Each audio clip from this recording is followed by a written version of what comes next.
November, December, জানুয়ারি বাচ্চাদের স্কুলের পরীক্ষার সময়। মা বাবারা ভয় পান এই সময় বাচ্চাদের অ্যালার্জির সমস্যা বা অ্যাজমার সমস্যা অনেক বেশি বেড়ে যায় এবং বাচ্চার পড়াশোনার ডিস্টারবেন্স হচ্ছে। এটা সত্যি কথা যে শীতকালে অ্যালার্জি এবং অ্যাজমার পরিমাণ অনেক বেড়ে যায়। তার কারণ হচ্ছে অ্যাজমা অ্যালার্জি ঘটিত অসুখ। বাতাসে এই সময় ফুলের এবং গাছের বিভিন্ন রেণু অনেক বেশি পরিমাণে থাকে, যেটা অ্যাজমার প্রকোপটা বাড়িয়ে দেয়। শীতকালে যে ঠান্ডা হাওয়া সেটাও বাচ্চার অ্যালার্জি বাড়িয়ে দেয়।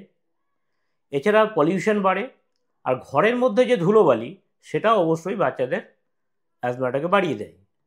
তো আপনি করবেনটা কি? অবশ্যই ট্রিটমেন্ট করবেন, ডাক্তারবাবু বলবেন। এছাড়া আপনার তরফ থেকে বাচ্চাদের ইনফ্লুয়েঞ্জা ভ্যাকসিনেশন করিয়ে রাখবেন। বাচ্চারা যখন কোনো ধুলোবালির জায়গায় যাবে অবশ্যই মাস্ক পরিয়ে রাখবেন।